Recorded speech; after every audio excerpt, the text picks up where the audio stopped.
Welcome back to the MTV Solar podcast series. I guess we can call it a series. We've had several out there, and we're going to have another one today. Today's topic is energy independence. So we're going to talk about solar and about storage. That's about batteries and also generators. Essentially, it's about mini grids. That's the name you use in a larger commercial setting, but essentially in your own home, it's a mini grid. I have one behind me today. We'll probably end up talking about how that functions as we answer questions. So we're running these podcasts on Facebook, and with me today, I have the Mountain View Solar team of experts to answer questions. These podcasts have become very popular, and they're designed to answer questions that the general public has. It's about gathering information. So we're happy to have another episode today. Hope you all are staying safe at home. We are here at MTV Solar, and with that, we'll go ahead and start this episode. Good morning. Could you tell me what is energy independence? That's a great question, Stacy. So we get this question a lot from consumers. They might use the word independence. They might use the word energy freedom.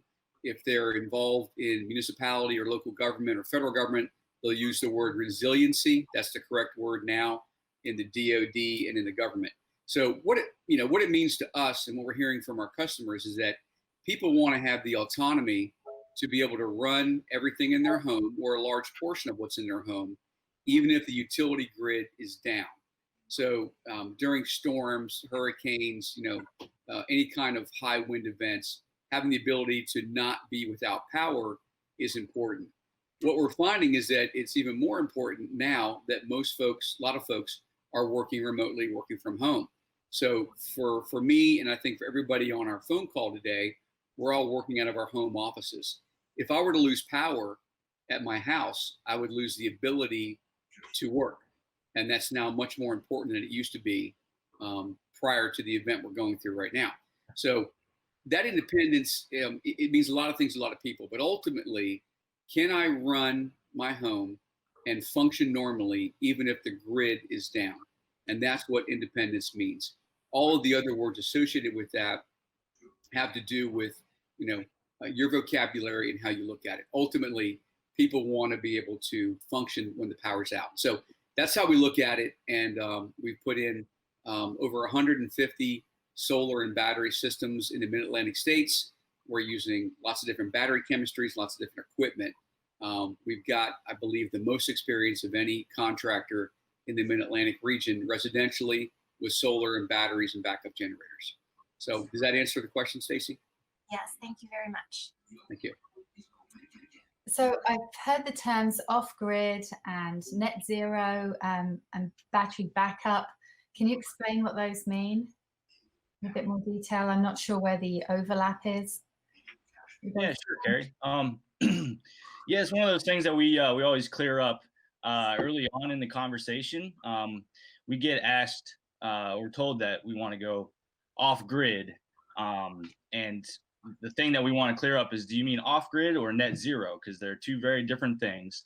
And what net zero means is you are staying connected to the grid, but you're installing enough solar on your home to offset your entire electric bill for the year. And that's always done by looking at your annual consumption and sizing a system to offset your usage. Off-grid means that you are pulling your meter and you're no longer going to be using energy from the power company. You're going to be solely reliant upon your battery system along with the solar and maybe a generator to power your home on a daily basis. Battery backup power is a combination between net zero and off-grid, where you have a grid tied system during normal grid operation where you're lowering your electric bill. It may be net zero, maybe not, depending on how many solar panels you have. And then when the power goes out, you seamlessly transition to your backup system with a battery bank that'll store the power and cycle daily until power is then restored on the grid. So that's the main difference between each one of those. Thank you. Is it really possible for me to make all my own energy, everything that I would need? That's a good question, Kiki. When we're looking at a home, we're looking at a couple of different factors. So we can talk about specifics and we can talk about averages. When we talk about specifics, we're looking at roof orientation, although you don't have to put a solar system on your roof. A lot of people opt for ground mounts. We're looking at shading issues like trees and such. Also, modern technology is capable of capturing a lot more light than it used to be able to in solar. And you have to remember, solar's been around since the 50s. We invented it at Bell Labs back in the 50s. So it's not a new technology. It's something that's been refined and refined and refined for a very long time. When we talk about averages, the average household, if you take the size of an average in-ground swimming pool and in the backyard, that space has about 6 times the amount of energy you need every day that hits it every day. So we can take about 20% of that now with the panels that we use, a fifth of it, and convert it directly into electricity. So the short answer is yes, we can do it. The long answer is, well, if you have a whole lot of shading issues, we would look to maybe mitigate that shade somewhat and create some more light. But there are so many photons hitting the earth every day that we have more than the energy, or more energy than we need as an entire planet. Okay, thank you.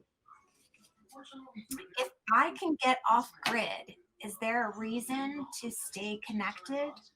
Yes. So the grid provides essential service. The grid is by far the most cost-effective way to power our homes, businesses, buildings, society. The grid has a lot of value. In the middle of the night, it keeps delivering power. It delivers power to your peak usage when everything happens to turn on during the day. There's a lot of value to staying connected to the grid.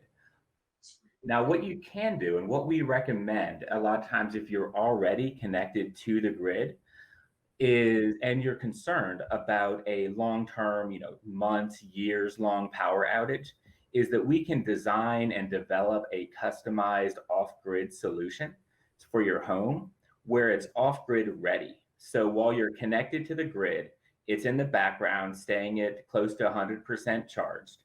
It's ready for that moment when the grid goes out, depending on, there's a number of reasons why, and the grid stays out for a long time, so that your customized battery solution, which is customized based on your usage and what you'd like to have powered in your home, can switch on automatically. And so you are set for your critical loads.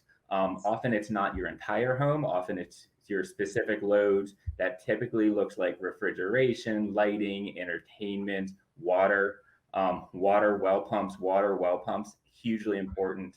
So that you have the ability to stay home and keep your essential uses powered during a long-term power outage. And the reason why we recommend staying connected to the grid and not just flipping a switch and going off grid is that to use that value of the grid while it's around, because your batteries, they have a certain cycle count where they can go from high to low state of charge.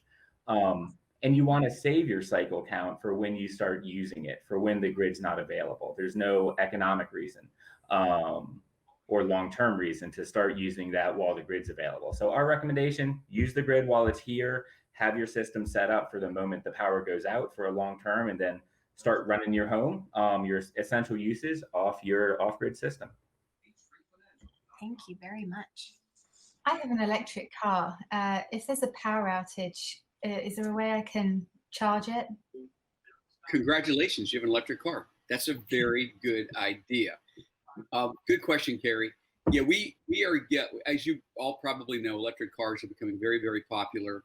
I follow that personally every other day. The amount of new electric vehicles that are hitting the market each year is astounding. There's going to be a sea change of adoption to electric cars. People say, well, it's not really taking off. Behind the scenes, the design work, the engineering work has been, huge. All major manufacturers are releasing multiple all-electric units. So that's a good question, because more and more we get that question here at MTV Solar. So can I charge my electric car off-grid or during an outage? The answer is yes, you can. When the power goes out here at our house, I let the family know because we've got it set up that everything automatically takes over. There's no blip in the internet signal, the computers, the TV, the clocks don't blink on the microwave or anywhere. Everything is seamless and it's translated in. So the battery systems are sine wave, electricity. So it just flows right in. So if you're working from home, you don't have to reset everything. So when the power goes off at home and it's a sunny day, then we behave differently. If I've got a lot of sun and my batteries are full, I want to use power. Because if I'm not using the power, then it's not going anywhere because the grid's down. So I'm not net metering because the grid is off. So in that case, I would charge my car when I have an excess of electricity. So that's a strategy that we use for systems that are, as the earlier question, off-grid, net zero, or backup. When you get a good sunny day, you're going to want to take advantage of the extra electricity if the grid's down. And then charging your car would be a wonderful place to put those essentially, electrons that would have been wasted because the net meter is down. So that would be a good way to do that. Thanks for clarifying that. We have solar here, and one thing that I have found is that I will try even harder to turn off lights and to do things to make sure that I get the absolute most out of my solar that I can. But what are some other things I can do but still stay comfortable in the house and, live a nice, comfortable life? What are some things I could do? So there's two concepts. One is conservation, and then the other is efficiency. Right. So what you outlined, conservation, turning things off, not using them, putting the clothes out on the line to dry, using sunlight rather than electricity. All of that is conservation.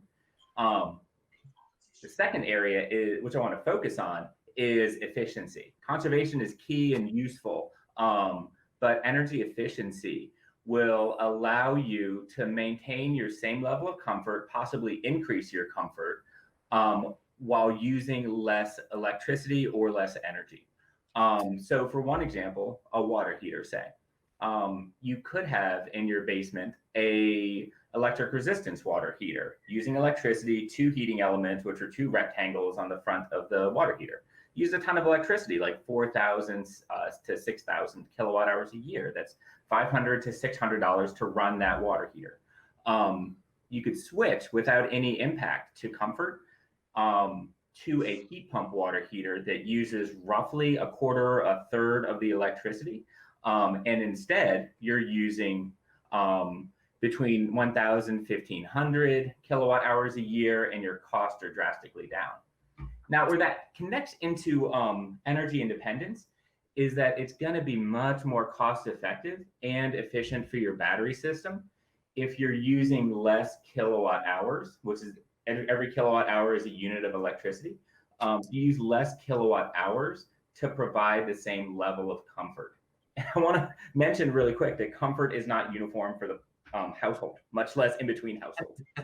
I know some bedrooms in our house here, a family of 5, are saunas in the winter. My bedroom is not a sauna. Comfort depends on the person. But in terms of your comfort, your ability to be happy in your home, it's much more effective to increase your comfort while using less electricity. And that can also look like if you have a battery backup system for off-grid performance, using a fireplace insert or a wood stove versus a heat pump.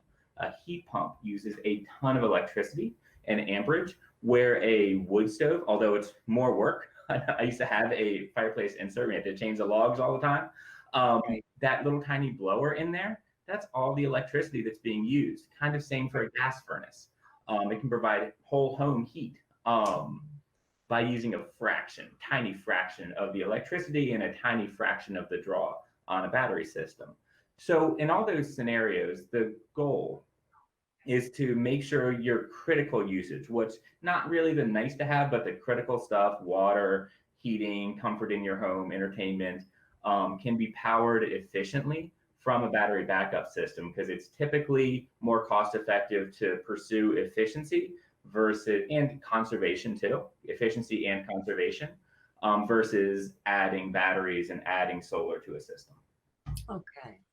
Hey, to add on to that a little bit, there's a lot of smart technology available now that you can add to your home to make it much more energy efficient, and you can monitor it remotely, and you can adjust temperatures in room. There's a whole host of things, especially if you're somebody that really likes tech and can really geek out on it.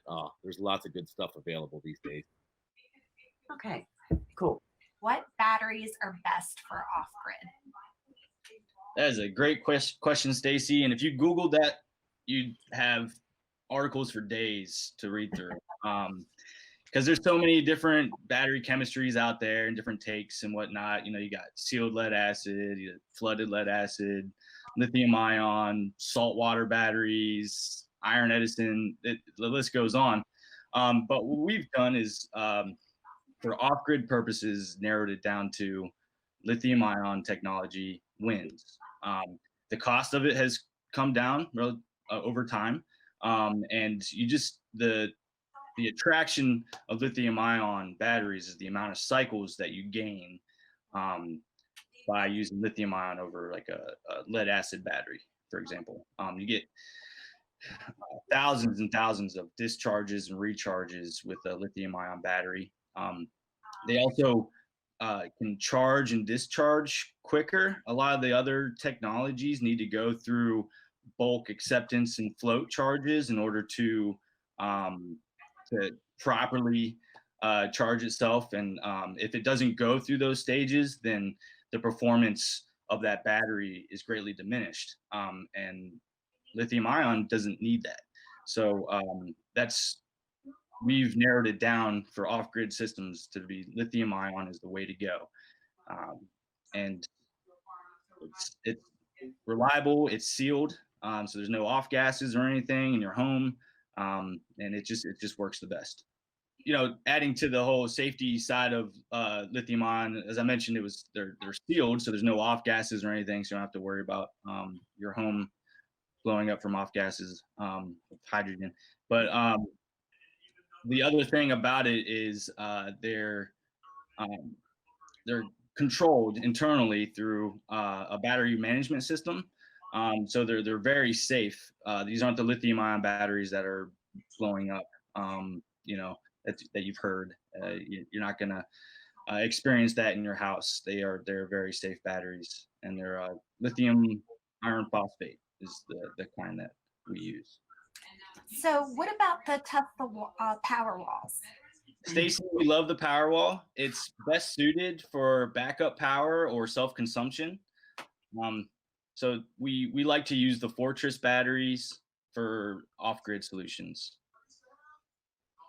And so even outside of when the power's out, some folks like to use their power walls for when the power is on. When you're getting it from the grid, when it's coming through your meter, you're on a giant electric grid. PJM electric grid is one of the biggest in the world. You don't know where your power is coming from, but it's likely coming from a source even that you may not agree with or you may not like. So a lot of folks, there's some people that I've connected with Tesla Powerwalls for a temporary backup system for their home.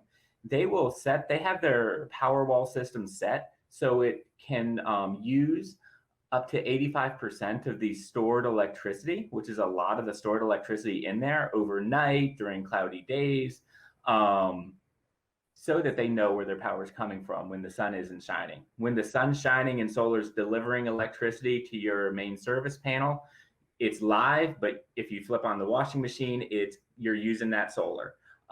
If it's night and you're using electricity, if you have solar and with no batteries, it's coming from the grid. But if you have a Powerwall backup system, you can have it set so that you are using your own electricity that's stored in your batteries with your batteries recharged the next day when the sun rises again.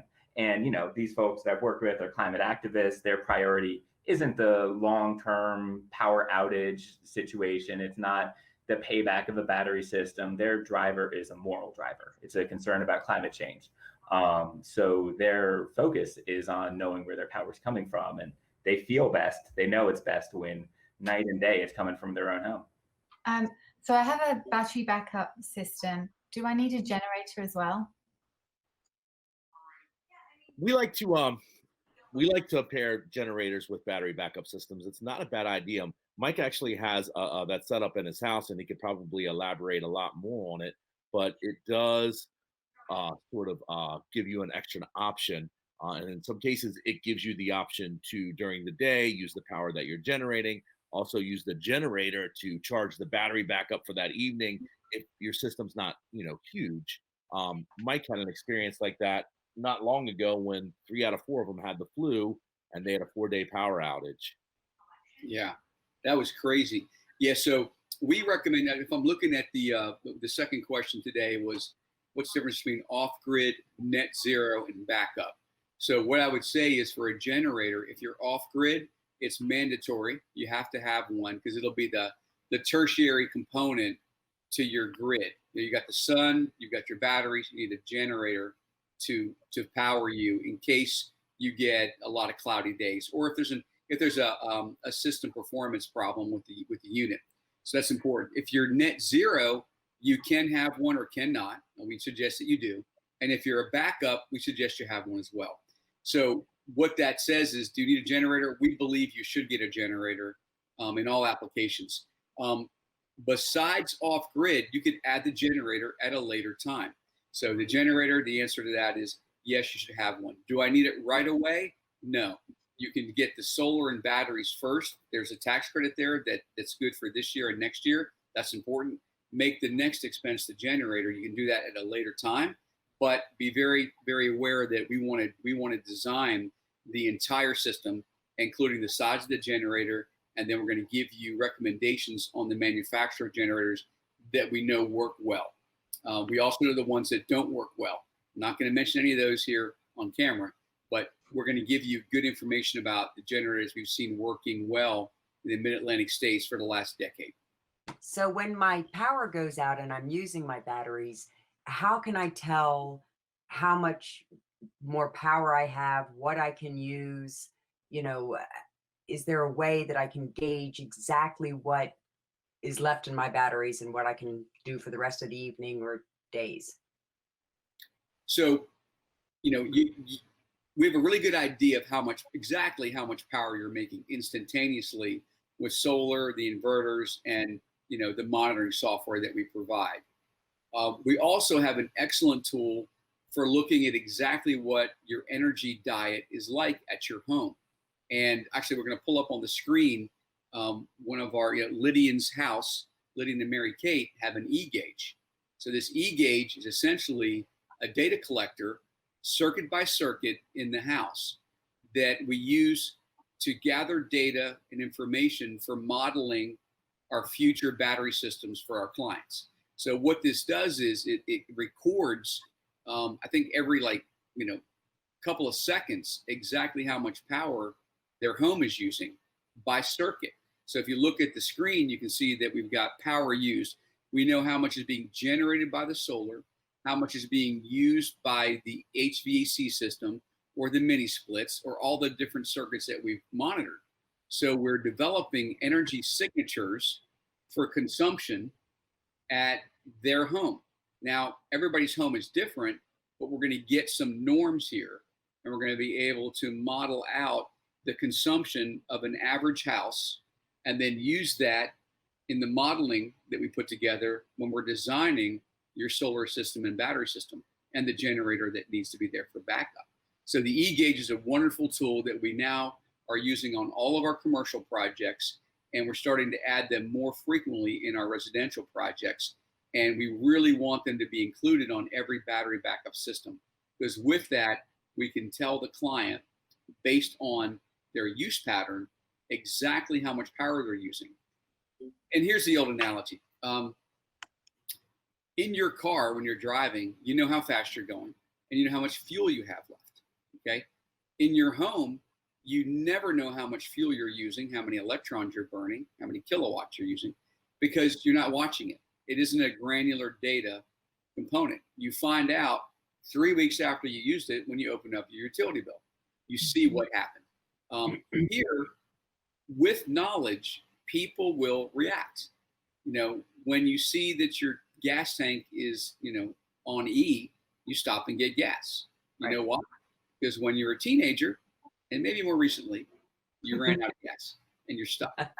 So here is an example of educating consumers about their consumption patterns with electricity. This is really one of the things that we're very involved in here, and it's a whole part of our energy efficiency component of our company that we're going to launch next year.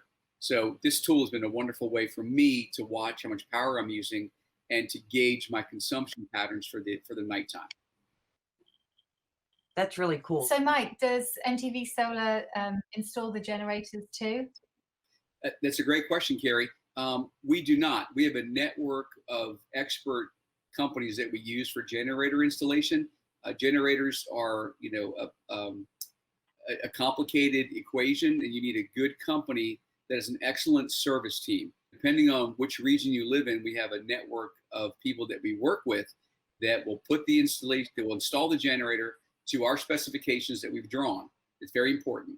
They'll do their component of the work, and we'll do our component of the work to make sure that it's fully integrated and working properly. The settings in the inverter behind me, they manage the way the generator operates, and that's very important to get right. And that's something that our team does very well. So we've got a good group that we work with, and you'll get a fully functioning and installed system working with MTV Solar. Okay, that concludes our podcast, MTV Solar podcast for today. Energy independence was our topic. There's many more things to talk about here. We kind of covered a good kind of like round table of all the different questions we could ask. There's many more detailed questions that can be asked. We encourage you to ask those questions, send them in, and we'll respond to them or add them to our next podcast. And what I'd like to let you know is that battery systems are becoming a larger and larger component of the items that we sell on a weekly and monthly basis. Consumers like you are buying them more. We're here to let you know that we've got a lot of expertise to design the systems, install them, and just as importantly, maintain them. Oftentimes people will buy a battery system, put it in, and the company that put it in either goes out of business or they don't maintain it. Well, then you've got an expensive system that doesn't work properly. So the maintenance and the upkeep of any of these systems is very important. Not a lot of expense, but you need to look at it intermittently to make sure that when the power does go out, you're prepared. Same way as you have your generator service. You need to have your solar battery backup system serviced to make sure it's going to be there when you're ready. So thanks for watching. Please pass this on to your friends and family, and send in topics you'd like to hear next, and we'll be back online probably every 2 weeks with the next episode. Thank you, and stay safe out there.